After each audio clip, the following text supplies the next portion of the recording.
Bonjour à tous. Aujourd'hui, je me lance dans encore une rénovation, ou plutôt un changement de projet total. Euh, vous vous souvenez de ce terrarium désertique, j'imagine. Il a eu 2 ans il y a 2 jours. J'ai attendu qu'il ait 2 ans pour le détruire, symboliquement. Donc aujourd'hui, je vais complètement le changer, enlever tous les matériaux, et puis en refaire un tropical cette fois-ci. J'ai un bouchon juste là. Une plaque de plexiglas, tout simplement. Ça va être parfait. Alors, cette vidéo va être un peu différente de d'habitude, tout simplement parce que c'est une vidéo, je vais dire, spéciale débutant. Je vais vraiment expliquer euh, comment faire de A à Z un terrarium. Donc c'est parti. Euh, je vais commencer par enlever toutes les plantes. J'ai pas mes gants, donc tout simplement là, avec des ciseaux, tac, un seau, un pot, hop, voilà. Ça me fait mal au cœur, j'avoue, mais bon, c'est comme ça. Au moins, il a dépassé les 2 ans, c'est déjà vraiment pas mal. Alors, il y a certains cactus qui se sont vraiment très bien enracinés.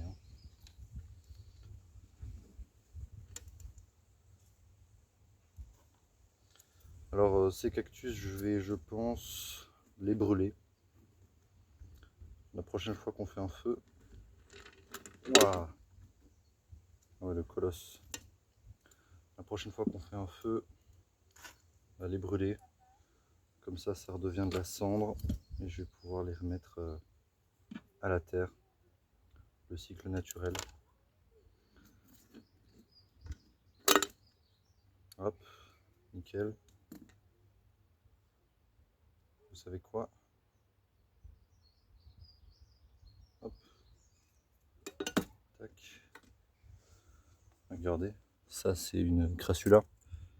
Et bah, hop, hop, 2 boutures. L'autre aussi, on va faire la même chose. Hop, hop, 2 boutures. Elles se sont pas fait envahir par les cochenilles, par je ne sais quelle raison. Car oui, si le terme va mal, c'est à cause des cochenilles. Enfin, je suppose. Il a été envahi. Je récupère tous les éléments. Les pierres qui vont servir dans l'autre terrarium. Hop. Complètement sec, hein, regarde-moi ça.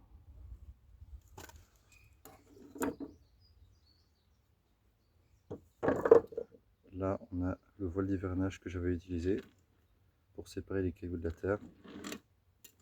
Tac. Donc ça, je vais pouvoir jeter. J'utilise plus de voile d'hivernage, de moustiquaire pour séparer les cailloux de la terre.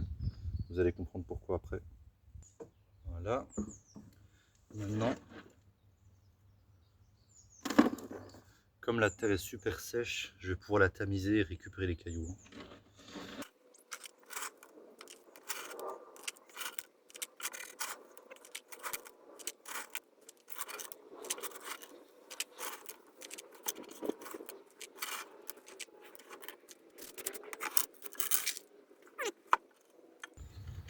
Un bon petit coup de nettoyage, puis c'est parfait.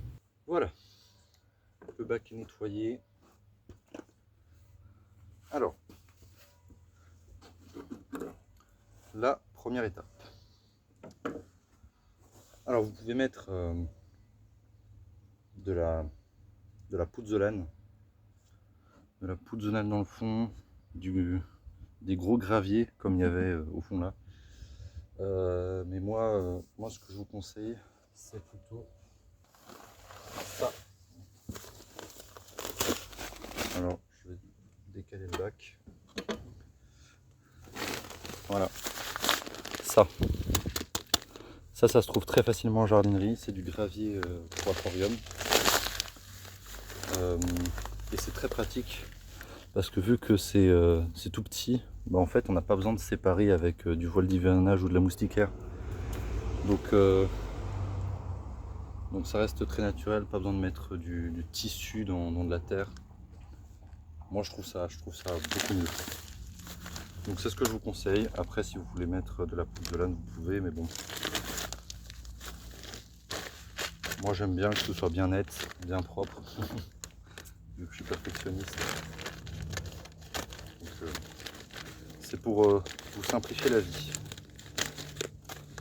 Voilà. Donc cette couche de gravier, vous pouvez aussi mettre du sable.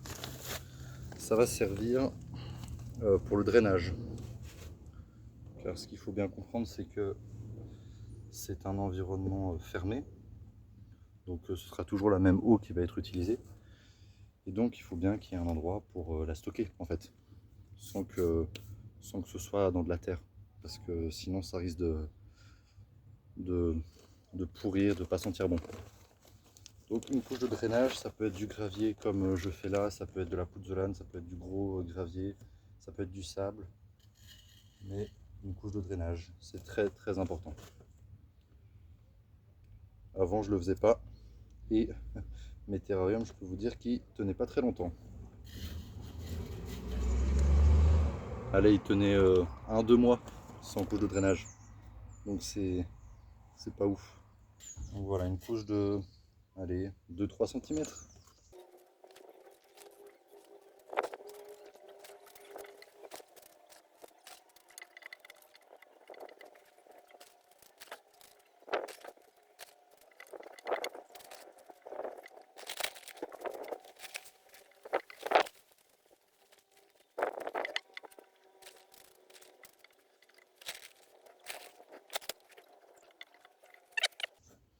Une couche de 2-3 cm. C'est parfait. Alors, ça on va pouvoir jeter. Le deuxième chose, la deuxième étape, qui est un peu moins importante que les graviers, mais quand même, c'est toujours mieux, c'est du charbon pour filtrer l'eau. Alors si vous n'avez pas de cheminée, il y a du charbon actif, comme ça. Ça peut se trouver en sachet aussi. Ça se trouve très facilement en jardinerie. Et ça permet de filtrer l'eau, d'éviter les mauvaises odeurs, etc. etc. Donc c'est quand même très pratique. Et si vous avez une cheminée, bah là c'est facile, hein, vous prenez du charbon. Pas utile que ce soit du charbon actif, du charbon normal, ça marche très très bien. J'en fais l'expérience moi-même. Donc voilà, un petit peu partout. Nickel. Pas besoin en grande quantité, hein, c'est pas utile. Maintenant, la terre. Alors, si vous n'avez pas de jardin, prenez du terreau au magasin. Ça marchera très bien. Du terreau sans tourbe, hein, toujours. Je vous mets à l'écran pourquoi. Et si vous avez un jardin, prenez de la terre de votre jardin. Si elle est très argileuse, essayez de l'alléger au maximum avec, pareil, des petits cailloux, du gravier, des graviers, du sable. Mais sinon, prenez de la terre de votre jardin. Moi, ça marche très bien. C'est ce que je fais moi-même. Et j'ai jamais eu de problème. En plus, ça permettra à d'autres plantes aussi de se développer, pas que celles que vous avez plantées. Donc c'est quand même intéressant d'avoir un peu l'effet de surprise. Et là, pareil, une couche de, allez, 3 à 5 cm. Tout dépend de la taille de votre bocal, évidemment.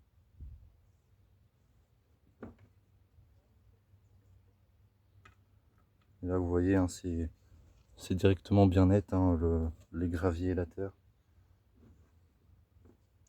Pas besoin de se casser la tête à couper de la moustiquaire parfaitement de la taille. On gagne du temps.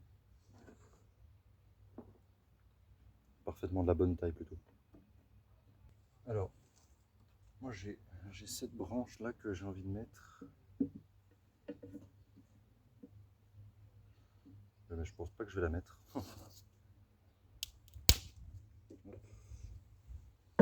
Comme ça à la limite.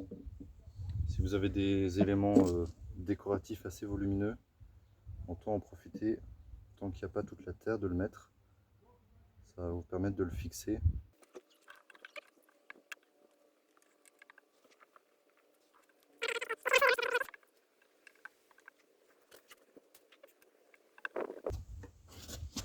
Parfait. Encore un petit peu. Ne pas mettre trop de terre non plus, hein.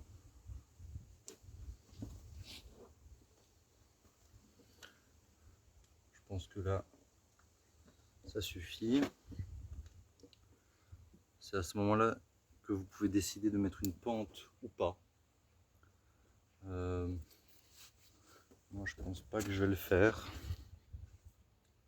Alors, maintenant, tous les éléments décoratifs.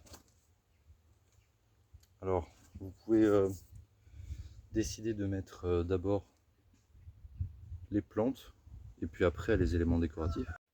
Hop là, Jojo du montage qui intervient. Alors oui, vous pouvez mettre les plantes avant les éléments décoratifs. Dans l'extrait où j'ai coupé le son là, je vous ai conseillé l'inverse, mais je me rends bien compte que ça n'a aucun sens vu que chaque solution a ses avantages et ses inconvénients. Donc vraiment, vous faites comme vous voulez. On peut reprendre. Hop. Qui fait parfaitement la taille du bocal, c'est incroyable. Sur lequel je vais décider d'accrocher cette plante. Voilà, c'est une plante épiphyte. Donc la liste des plantes que vous pouvez mettre en terrarium, je vous la mets à l'écran.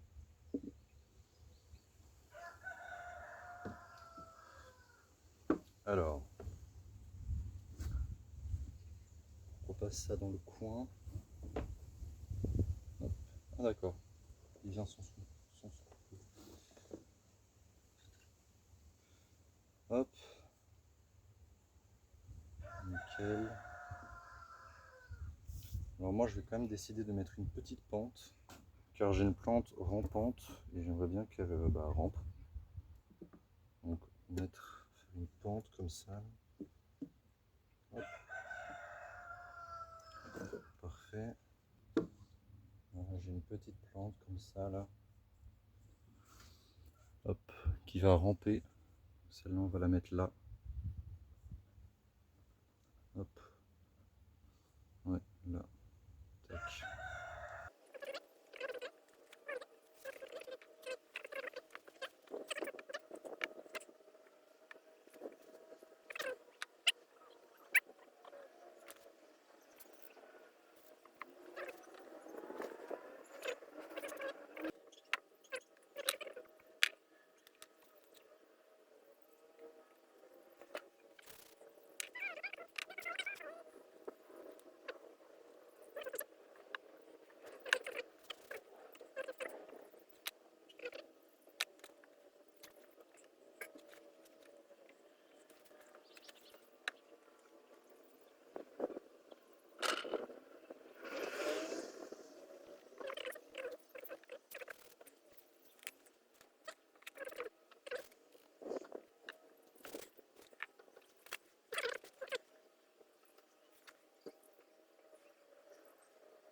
Ok, bon bah j'ai beaucoup changé d'avis, c'était pas facile pour faire un truc vraiment sympa à regarder. Finalement j'ai pas accroché la plante là sur le bout de bois, je l'ai juste mis juste à côté, c'est plus simple. J'ai pas non plus utilisé ça là, le gros truc là, ça allait faire beaucoup trop sinon. Donc, une fois que vous avez fait tout ça, que vous avez fait votre décor, que vous êtes content, il reste une dernière étape. C'est déjà, moi, je vais rajouter quelques petits trucs comme ça. Mais, si vous avez fini, mettre de la mousse. C'est ce qui va vraiment terminer votre décor. Parce que là, on est d'accord, sans mousse, c'est moche. Donc, en rajouter. Donc moi c'est de la mousse que j'ai pris dans le jardin, tout simplement. Alors attention à un piège, j'étais en train de rajouter ça là, et je me suis dit qu'il y avait quand même déjà pas mal d'éléments. Donc attention à ne pas trop en mettre, parce que trop de décor tue le décor. Donc vous faites votre petit jardin japonais, mais attention à ne pas trop garnir. Car ça c'est vraiment le piège. Alors je vais prendre un petit peu de gravier de l'ancien, voilà, pour en rajouter aux endroits qui me plaisent. Là devant je vais mettre du sable.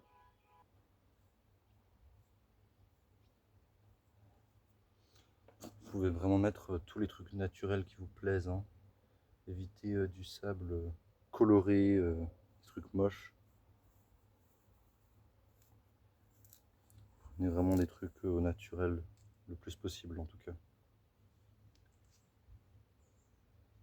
Évitez les plantes en plastique aussi, vraiment ça n'a vraiment pas d'intérêt. Et bah je pense qu'on est pas mal, hein.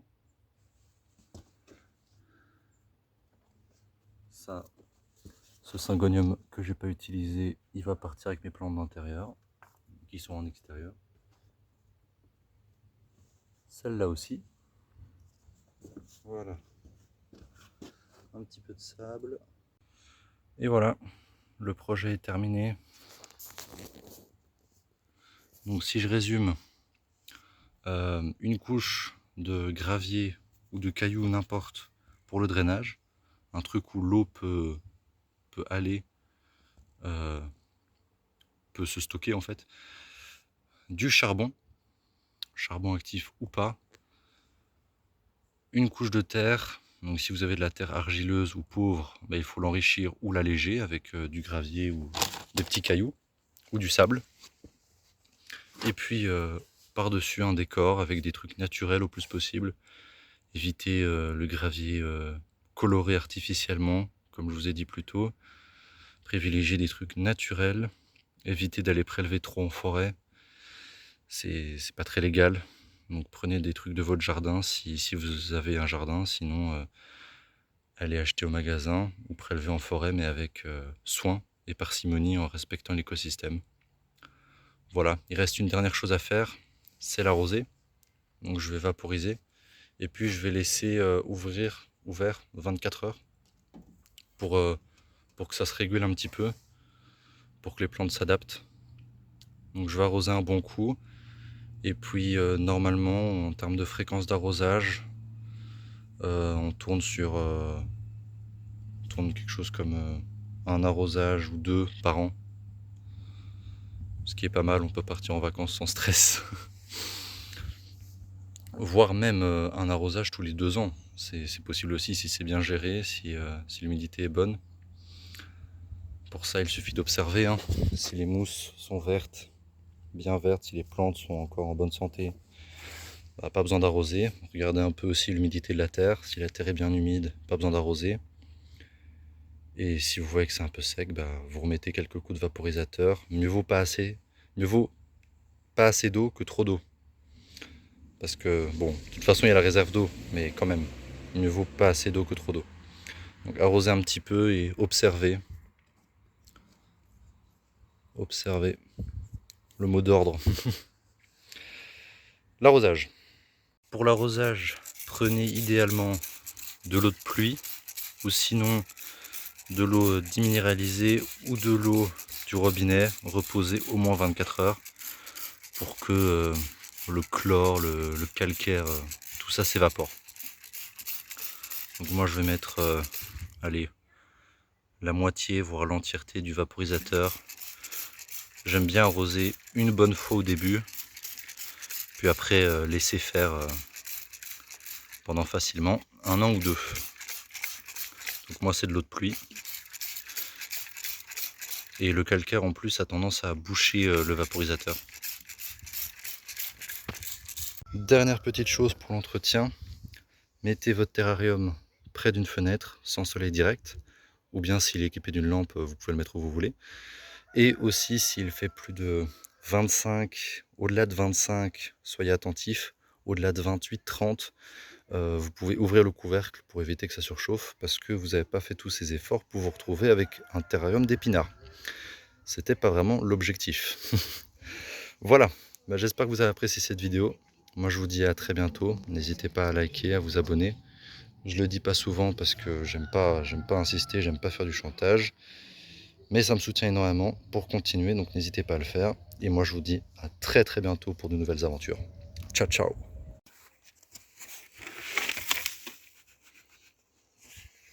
Le cycle naturel de la vie. Tout ce qui part du sol repart au sol.